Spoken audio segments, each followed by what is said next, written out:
Hi everybody, I just wanted to come on and say hi to you all. Thank you for coming around, popping around to my lounge again. And I just wanted to talk actually about unsigned bands, bands that don't have recording contracts. And there are a lot of people in this world who have recording contracts who maybe shouldn't, and a lot of people who don't have recording contracts who definitely should. Anyway, I want to touch on some of those now, and these were things that were quite interesting, I thought. In my own recording studio, most of the first 5 years of running it was just basically as a pre-production room for me, which meant that it was just a computer setup. So I did everything. Obviously, I played live and stuff, and had guitar players in, did some singing and stuff. But all the drums and things like that were done sort of on a computer, basically.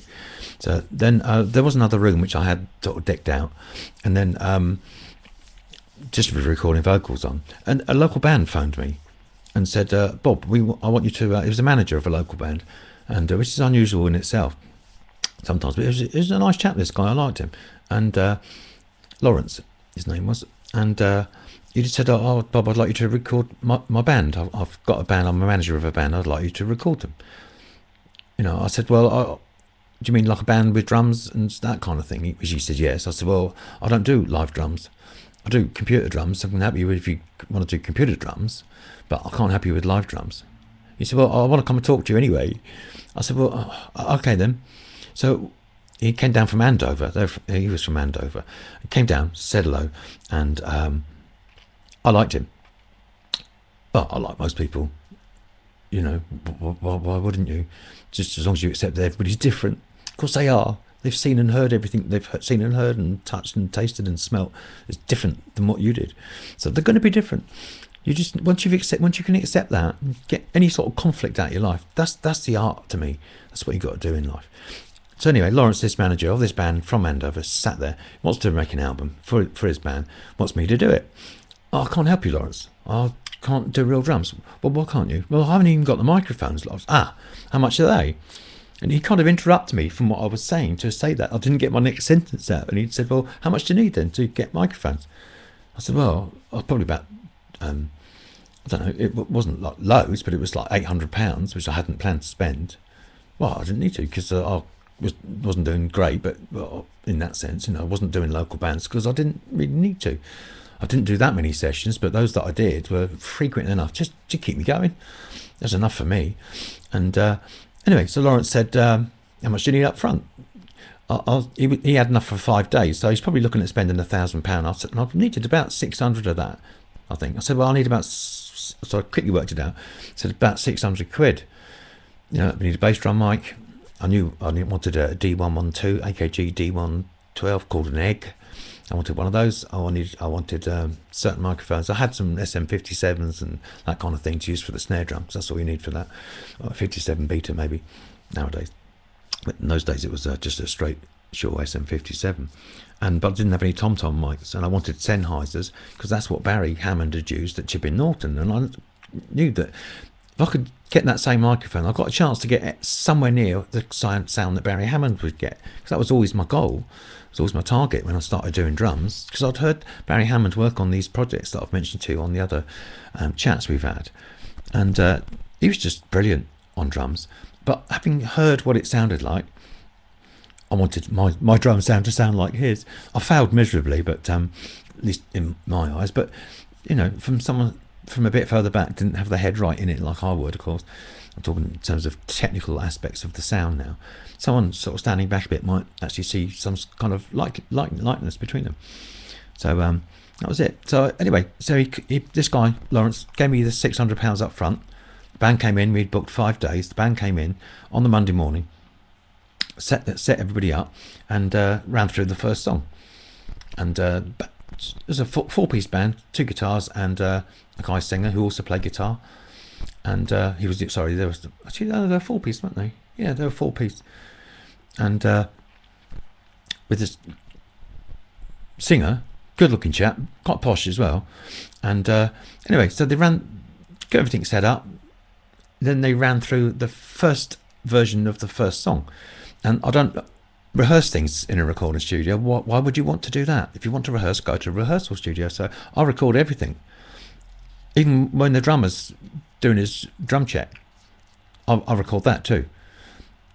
Excuse me, I've got something I want you to listen to. This is what you're going to sound like.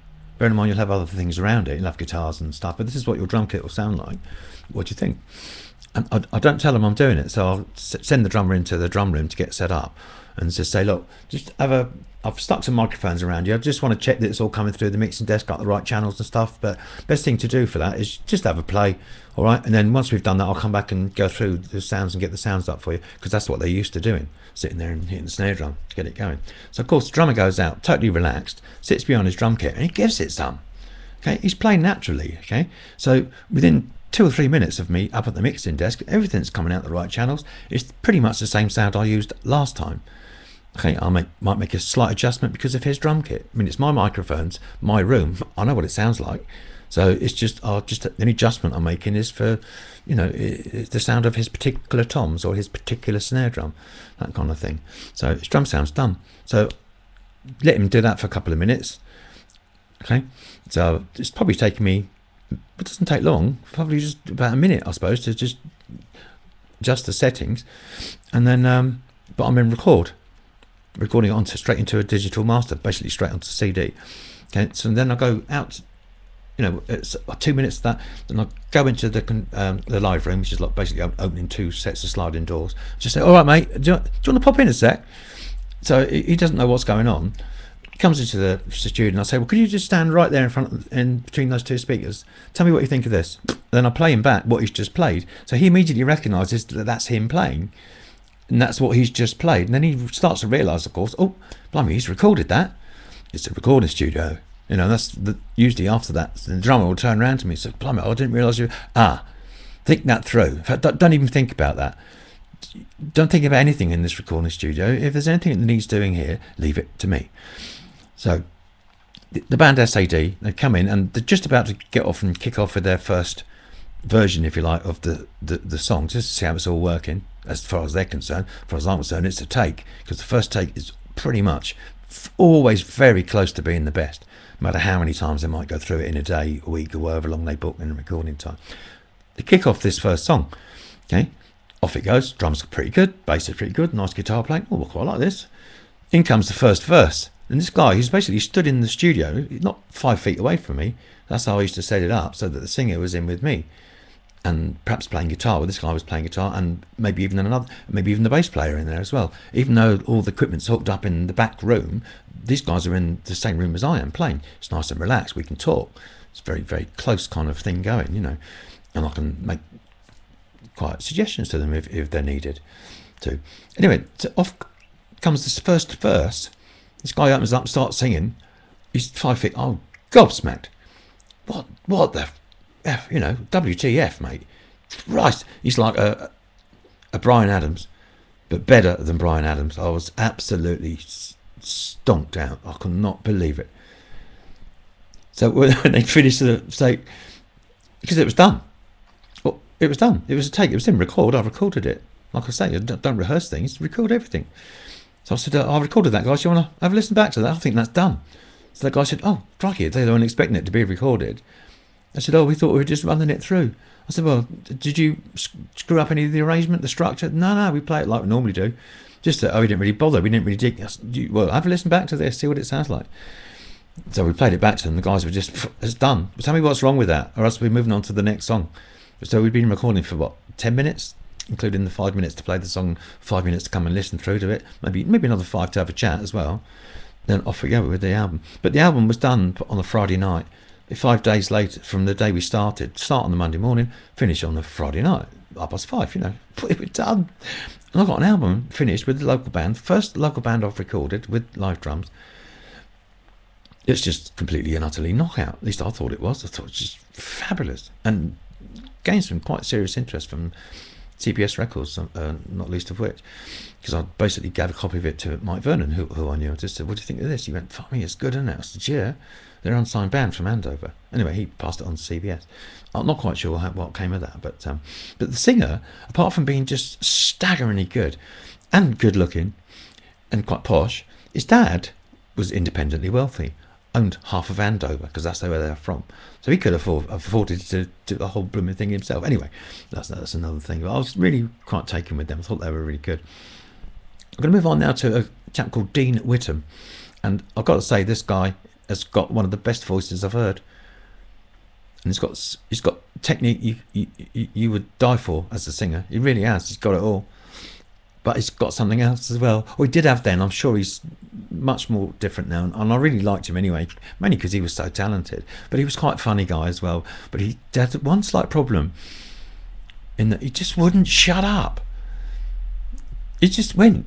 I'm not sure what he had. I'm sure that the guys in white coats came around and force fed him some lithium at one point, because he was just barking mad, but really talented. I think the best people are, aren't they, in some ways? But he just kept going on and on and on and on. And my friend Gary Shaw was going to play some guitar on this track that I'd helped Dean get together, who called himself Voice. That was his kind of persona, his nomenclature. That's what he called himself, Voice. That was his thing. And Gary Shaw had come to play some guitar on this track, or one of the tracks that I was doing with Dean. Okay, and Dean was just giving it this. So I don't know, we must have been recording. There was quite a lot of stuff because I was quite fussy and stuff. And Gary was doing lots of guitar parts on the track. It used to take a while to get it together, and we got it just lovely, you know. And but Dean did it, and he used to do my head in. I was, Dean, yeah, shut up, will you? Dean, shut up, will you? Oh. Every 5 minutes, and he just got so much to me. I slapped him round the face. Dean, yeah, poof. Not hard, but just slapped him. I thought, I've tried everything else, and he was almost shooting himself in the foot because he was becoming sort of counterproductive to getting his own stuff finished. You know, Dean, you got to shut up here. And I kind of saw it as my job because he was paying me to get him a production. So to get the result, I had to slap him. Gary couldn't believe it. He said to me, oh, I can't believe you slapped it. He said to me, he was later, he told me, I saw him about a week later, and he just said to me, oh, I saw so-and-so the other night, we was chatting, so I had to tell him about what you did. You slapped Dean around the face. He said he couldn't believe it. You know, Bob slapping his clients, come and work at BobRossStudios and you get slapped. He wouldn't shut up, but he had a great voice. Then, not long after that, actually, the phone rings one morning. It's about 10 o'clock in the morning. Hello, is that BobRossStudios? Yeah, speaking, it's Bob Ross, yeah, can I help you? Yeah, it's Creation Records here. Blimey. Oh, hello. Yeah, but I can't remember. I think it was a woman, a female. I can't remember, but just really understated. Yeah, well, I'll just. Are you recording a band called Fruit Farm at the moment? Yeah, they've just come in. Yeah, what they like to work with then? Oh, I know they're really good. Yeah. Oh, okay, that's it. All right, thanks very much. And gone. And that was it. I thought, oh, that's really... Anyway, that weekend, the Fruit Farm were coming in for another session on their stuff. They had they were really good, actually. That's why Creation Records were interested, of course. They were brilliant, in fact, brilliant. But they're two guitar players who are lovely blokes. Get off, something's come on my screen. Go away, please. Thank you very much. And lovely blokes, but they were like hammer at tongs at each other all the time. It seemed, anyway, to me. It's my first reaction, you know, like twin guitars. Hey, we got twin guitar band, you know. But they might. Good job. I think some guitar players called their guitar an axe, don't they? Oh, got to go and get my axe and play. Well, it's a good job these weren't axes, because they would have hacked each other's heads off. It seemed that way to me. But one particular session, I think it was this particular time that they came in, and I told them, I said, guys, before we start this, I just want you to know something, because I'm obviously, well, why wouldn't I want to tell them? I had a phone call, and I told them about the phone call from Creation Records. They were just, wow. I just said, look, just big call. I've tried to get it verbatim and tell them exactly the words that she said, not my interpretation of it. I said, look, I've not tried to I'm not editorialised it before I told you. That's pretty much the words she used, because I really thought that was important to tell you what she said, and you can interpret that however you like. But she was just, you know, what they like, what they like to work with, kind of thing. Oh, okay, really understated, but clearly wanted to express an interest, you know. So anyway. So this time, the band are getting ready to do another song. That's how they work. They did a song and then carried on, you know, in one sort of session, perhaps a weekend or over a weekend, and then go on to another one, rather than do like 3 or 4 together and build all 3 or 4 up, you know, in simultaneously, kind of thing.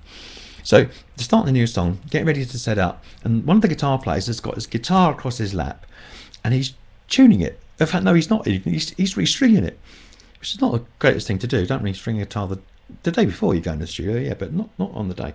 Anyway, so he's restringing this electric guitar. So he restrings it all, and he puts all the strings through the machine heads and all the rest of it. And the other guitar player's watching him do that, and yet, whereas they're at each other, hammer and tongs most of their time. They obviously want to be mates now because things are happening, you know.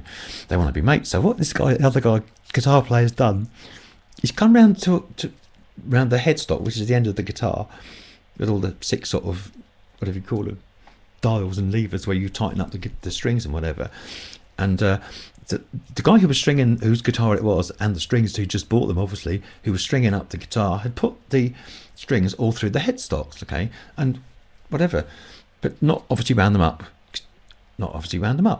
So the other guitar players round thought, oh, I'll help him out. So he's gone round with the snippers to snip them off to length, because you don't want, lots of guitar players do leave them lying around, but most people don't. They'll cut them off quite tight, because it's more chance of it holding.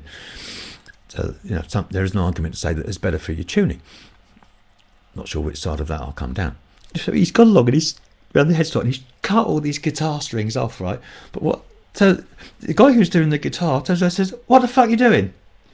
He says, "What do you mean what I'm doing?" I said, "I'm just helping him, just cutting the ends of the..." "I haven't fucking set him yet at this end." And what he done is, because you've got to set him in the bridge end as well, of course. But he hadn't done that. I don't know why he hadn't done that, but he hadn't done that. So when they sort of unwound the strings from the headstock end and took the string out and plugged it into each of the 6 strings, it wasn't long enough. None of them were long enough. So off they went again. Oh my God, that was so close.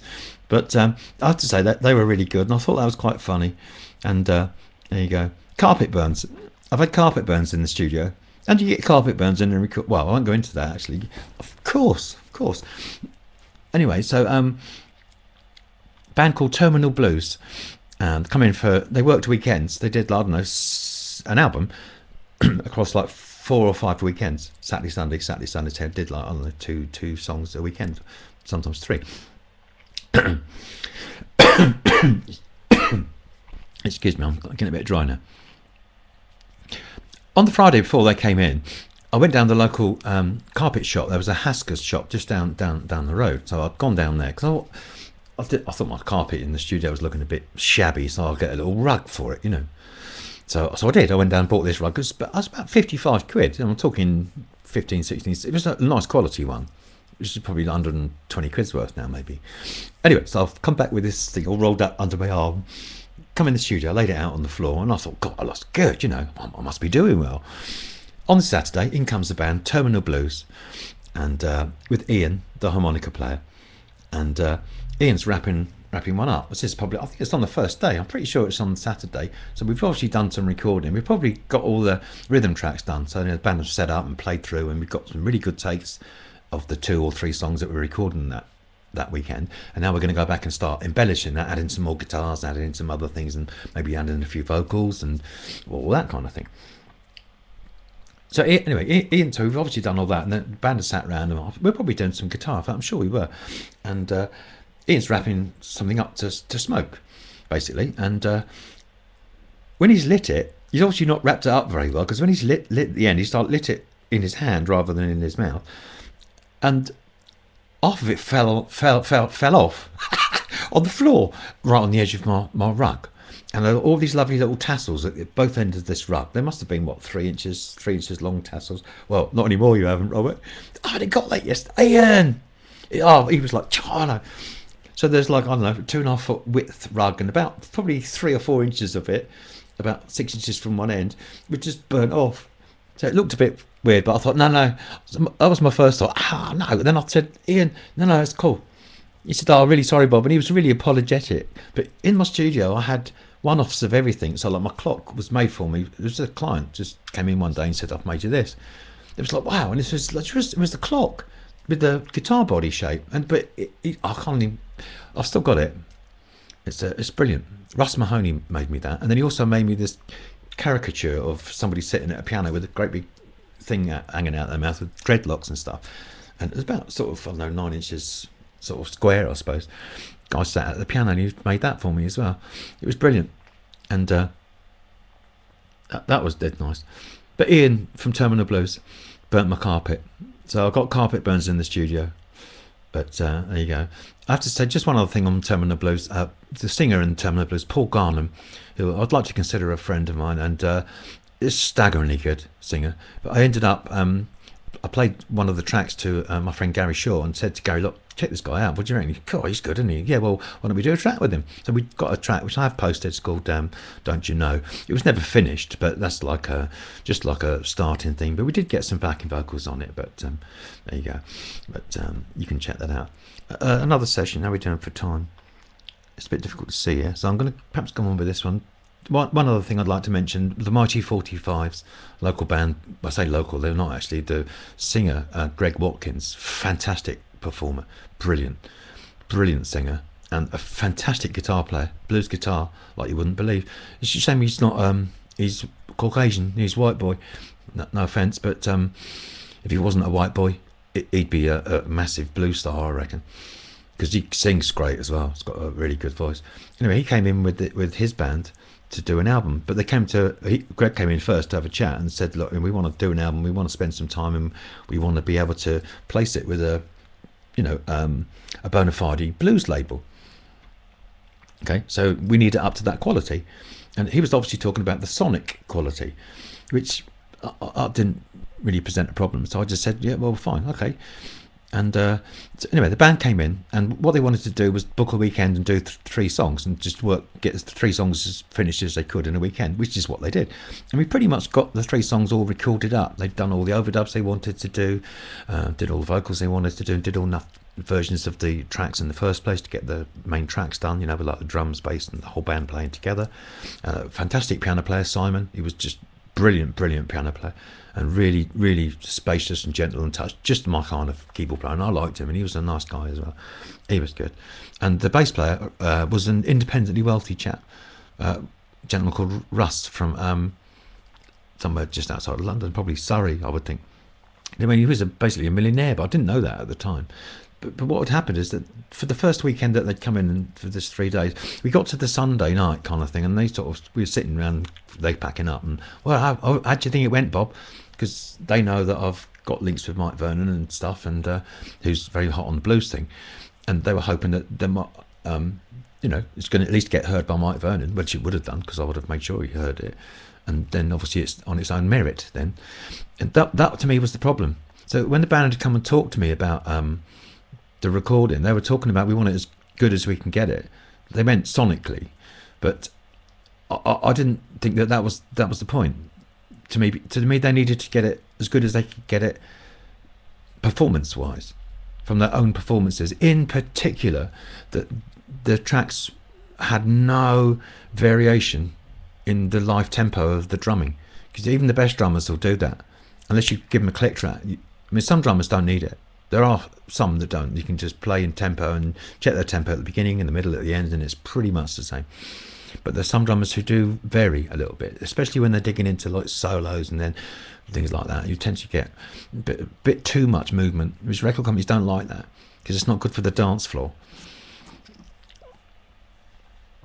But there was a little bit too much of that going off on these the 3 songs across this weekend, to be honest. And I just basically said to them, the guys, because they asked me what I thought, I said, well, I think it sounds really good. I love what you're doing. I like the songs. But to be quite honest, I know what you want, what your potential and what you want to get from this album. You want to be able to place this album, don't you, with labels and stuff. I said, well, yeah. I said, well, in that case, you're going to have to go back to the beginning and start again. I took my life in my hands. It was ever so brave of me. I remember thinking at the time, but I can't lie to people. I can't tell them, oh, no, it's great, guys, if it's not. Because I knew what they wanted it for. They wanted to get a recording contract with it, and they wouldn't have got one. It had been tough. And Mike Vernon, having worked with him for as long as I had at the time, even then this is what must be 20 years ago now, but even then I've known Mike for 15 years, and I knew that he would pass on it because of the tempo variation. Anyway, they eventually we finished the album, and it was just stonking, knockout, absolutely brilliant, and it just got rave reviews everywhere, and we were all really happy. The band were happy, and Greg Watkins, the singer, just performed brilliantly, and his guitar playing on the album was fantastic. Russ's bass playing was great. Roger, the drummer, was just staggeringly good. Awesome drumming. He was just Mr. Solid. Given all he needed was the click track. That was it. And here's the guy. He must have, you know, he was probably as old as I am now. I'm 53 now, so I would imagine he was there or thereabouts at the time he did that. And he'd never played with the click, because I asked him, "Have you ever played with the click track, Rod?" No, he said, not in the studio. I haven't. No. Oh, okay. So I wanted him to try it. So can we try it, please, to see how it goes? Because I'd explained to them, you know, you can stay with what you got if you want, fine, but if you want to do it properly, if you want that shot with people, through people like Mike Vernon, you've got to go back and start again. That's your reason why. And we did. We wish we did, of course. We did that, and thank goodness, because it was a fantastic result. Fantastic result.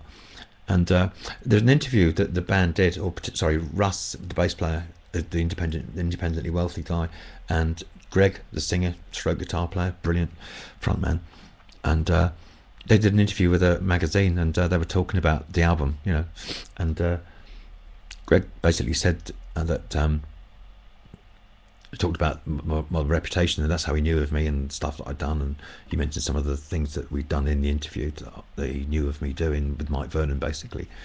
And then, but Russ turned around and said, the thing I respect about Bob was that he was brutally honest. After we'd done some takes and spent some cash, he was brutally honest enough to turn around and say, boys, listen boys, if you want to do this job properly, you've got to go back to the beginning and start again.